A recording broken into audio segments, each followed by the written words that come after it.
Leading off our program today is the presentation of the 2011 United Technologies Lyman Award. And I'd like to ask Marty Hauser, who's Director of Government Communications at UTC, to join me at the podium. Marty?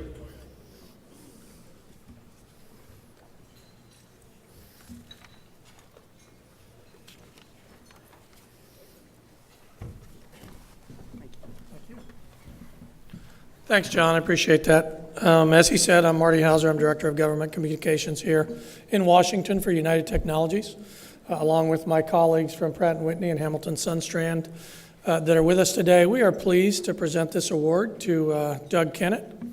If you were here last year, you will remember that the award winner was also named Douglas. I don't know if that's a trend or becoming part of the criteria, but Douglas Bari, but we have to sort of figure that out as we're going forward. And I mentioned then that I never thought that, as I first came about 25 years ago to one of these, I never thought I'd be on this stage speaking, let alone handing out an award. And this is kind of extra special for me and several of us who are retired Air Force officers, because I'm also presenting it to a man who was my boss, my friend, a mentor, to many of us. There's many of us in the room, both on the reporting side and on the communication side, that are thrilled to see Doug rewarded with the Lyman Award. If you don't know, Deke Lyman was a Pulitzer Prize-winning writer for the New York Times, then moved over to industry and worked for what was United Aircraft. The Lyman Award recognizes a person with a long and distinguished career in aviation, either on the journalism side or on the public relations side, someone who best displays the qualities of integrity, accuracy, and excellence in reporting and writing in the aviation industry. The award was established in 1972, and Doug is our latest recipient. Tell you a little bit about Doug. He truly exemplifies the standards and skills that we expect from the professionals that are awarded the Deke Lyman Award. His career spans 44 years, 30 of that in the Air Force, about 14 in industry. He's been through many high-pressure media environments, as many of you have in the room. He actually worked the first hijacking of a commercial aircraft while he was assigned in Korea. And I don't want to go through all of it, but I want to kind of tie what Doug has done in so that you all understand. When I first met Doug, which was about 25 years ago, I was a first lieutenant. He was running Air Force Systems Command. The old school folks here know what Air Force Systems Command is, but for those of you who don't, it was the research and development arm of the United States Air Force. Doug had about 100 communication professionals working for him throughout the country, and probably 15 or 20 on staff at Andrews Air Force Base. When he left in 1992 and they closed Air Force Systems Command, it was a $42 billion company. 60,000 people working for Systems Command around the country. He ran all their communications effort. They had more than $175 billion worth of annual contracts to work. Put that into context for you so you understand the late 80s and the 1990s. So everybody understands what it means, because we've all been a part of it. It's the F-15Es. It's the B-1 bomber. It's the B-2 bomber. It's the F-117 stealth fighter. The F-119.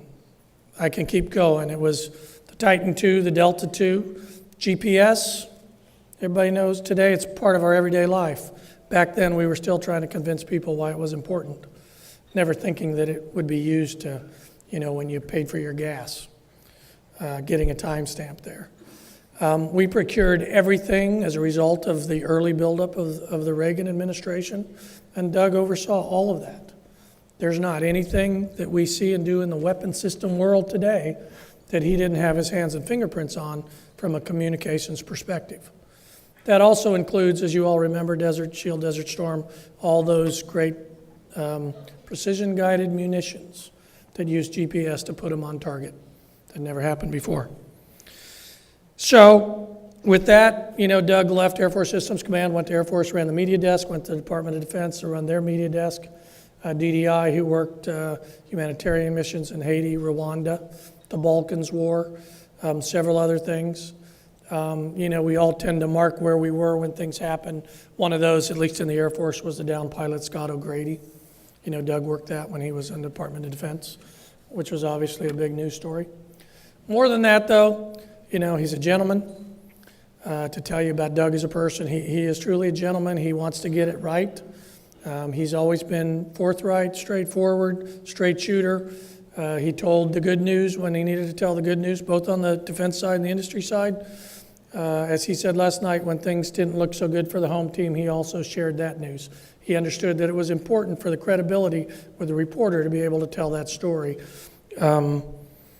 So we are thrilled and honored. He is the first military professional communicator, I noticed as I went looking through the trophy last week, to ever be awarded the Lyman Award. There's a couple of great names on there. Jerry Hannafin, who was a Time reporter, and Harry Colcom, who worked as a managing editor of Aviation Week, who were retired naval reservists, because I remember having that discussion.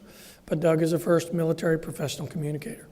So on behalf of your industry friends, Doug, on behalf of your military friends, please come join us, and I'm proud to present this award to you.